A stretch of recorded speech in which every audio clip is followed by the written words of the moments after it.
A lot of the scariest stories aren't about ghosts, monsters, or things hiding in the dark. They're about real people.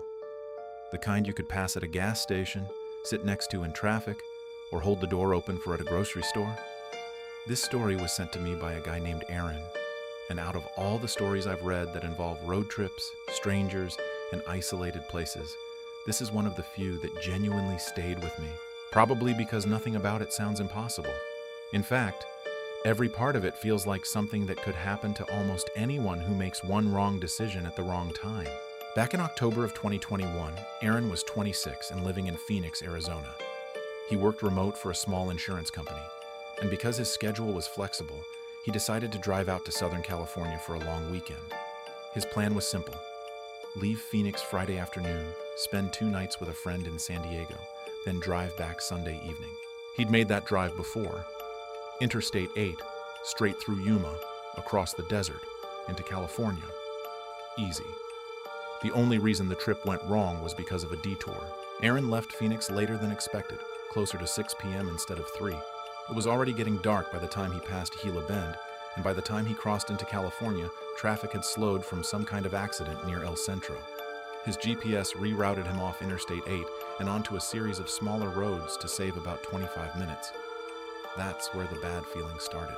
He said the new route took him through long, flat stretches of farmland and desert roads with almost no lighting. The roads were technically public, but they felt abandoned. No houses nearby, no businesses, almost no other cars. Just irrigation canals, empty lots, and fields disappearing into darkness. At around 9:15 p.m., he stopped at a gas station outside El Centro to use the bathroom and get an energy drink. He didn't think much of anything at first, but while he was inside, he noticed a man near the back of the store watching him. Not glancing at him, watching him. Aaron described him as maybe late 30s or early 40s, wearing a gray hoodie, jeans, and a dark baseball cap. He had a thick build, shaved face, and what Aaron remembered most clearly was that he never seemed to blink much, just stared. Aaron assumed maybe the guy thought he recognized him, or maybe he was just weird. He paid, went back outside, and got into his car. That should have been the end of it. But when he pulled back onto the road, he noticed an older white Ford Explorer leaving the gas station right behind him. After 20 minutes, still there. And on these empty roads, with almost no traffic, it became really obvious that every time Aaron changed lanes, slowed down, or turned, the Explorer did the same. He told himself not to overreact. People go the same way all the time. The guy could just be following the GPS like he was. Then Aaron made an unplanned right turn onto a random side road just to test it. The Explorer turned too. At that point, he knew. He said his whole body went cold in that specific way where your brain stops trying to be polite and starts focusing only on survival. He accelerated, hoping maybe he could lose the SUV by getting back to a main road, but the roads out there weren't built for that. Too straight, too open, nowhere to disappear. The Explorer stayed on him, never trying to pass. Just close enough. Aaron called his friend in San Diego first, then realized that was stupid and hung up to call 911. He told the dispatcher he thought he was being followed somewhere near El Centro, but he didn't know the exact road. The dispatcher asked him to read nearby signs and told him to stay in the vehicle, avoid stopping, and drive toward the nearest populated area or police station. That's when things escalated. While Aaron was on the phone, the Explorer suddenly sped up and got right on his bumper, so close he couldn't see its headlights anymore. Then it swerved into the opposite lane and pulled alongside him. He looked over and saw the same man from the gas station. The guy was staring directly at him with one hand on the wheel and the other raised, motioning aggressively for Aaron to roll down his window. Aaron didn't.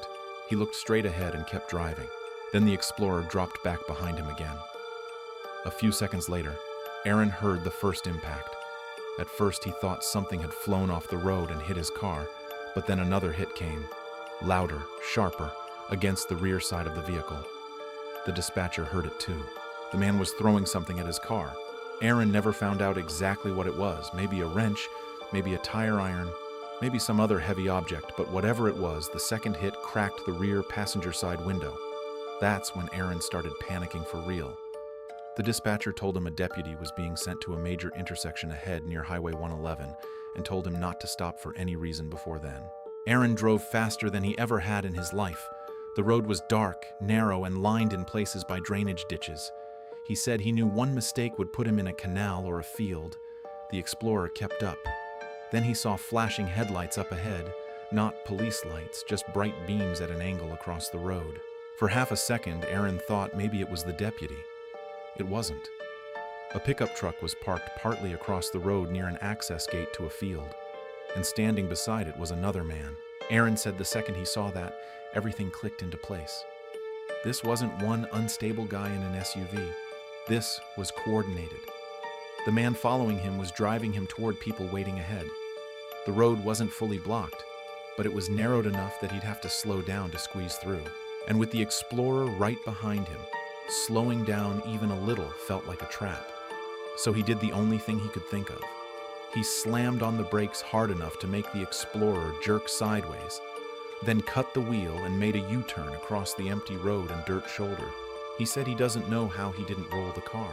The explorer overshot for a second, then spun around and came after him again. But now Aaron was heading back the other direction, away from the truck. He could hear the dispatcher yelling questions, asking what happened, asking if he was still moving. Aaron just kept saying, "They had someone waiting. They had someone waiting." This time, instead of following the GPS, he ignored every route and drove toward the brightest area he could see in the distance. A cluster of lights that turned out to be a farm equipment yard and a truck stop near Brawley. He pulled into the truck stop at full speed straight under the canopy by the pumps, where there were lights, cameras, and several people standing outside. 2 semis were parked there, and one of the drivers immediately looked over because Aaron came in so fast. The Explorer followed him into the lot, but only for a second. As soon as it entered the light and the driver saw all the people there, it stopped, reversed, and sped out onto the road. Aaron got out shaking so badly he nearly fell.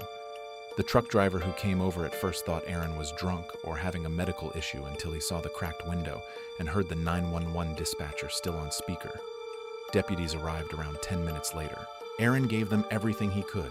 Description of the SUV, description of the man at the gas station, the road where the pickup truck had been waiting.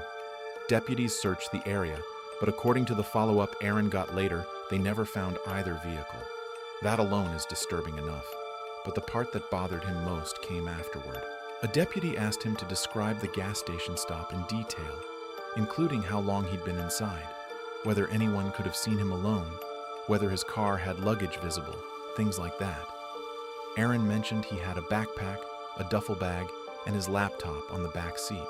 The deputy told him unofficially that incidents like this sometimes involved crews looking for solo drivers, especially people out of town, distracted, or rerouted through isolated agricultural roads at night. Robbery was the most obvious motive, but not always the only one. The deputy didn't elaborate much, and Aaron didn't ask. He didn't want to know. When he finally got to San Diego, it was after midnight. His friend expected him to laugh it off after a few drinks and some sleep, but Aaron said the opposite happened. Once the adrenaline wore off, he started thinking about how close the setup had come to working. If he hadn't tested the SUV with that random turn, he might have kept doubting himself longer. If he hadn't called 911 when he did, there would have been no active record of where he was. If the pickup truck had been parked a little farther into the road, he might have had no room to turn around. And if that truck stop hadn't been lit and active, he doesn't know what would have happened once the Explorer forced him to stop. He ended up filing an insurance claim for the window damage, but he told the adjuster it was caused by road debris. He said explaining the real story out loud made it feel too real. For months after that, he changed the way he drove completely.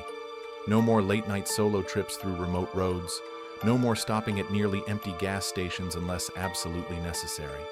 And if a route ever tries to save 10 or 15 minutes by taking him through some dark back road in the middle of nowhere, he ignores it. Honestly, that's probably the smartest part of this whole story. Because people like to imagine danger as something obvious. A masked man in an alley, a person screaming, a weapon in plain sight. But in real life, it often starts with something subtle. A stranger looking at you too long in a convenience store. The same headlights behind you through multiple turns. A road that suddenly feels too empty. That's what makes this story hit so hard. Nothing supernatural, Nothing exaggerated, just isolation, timing, and a group of people who seem to know exactly how to use both. And somewhere out near El Centro, on those farm roads most people will never think twice about, Aaron is pretty sure he accidentally drove straight into a trap and only realized it just before it closed.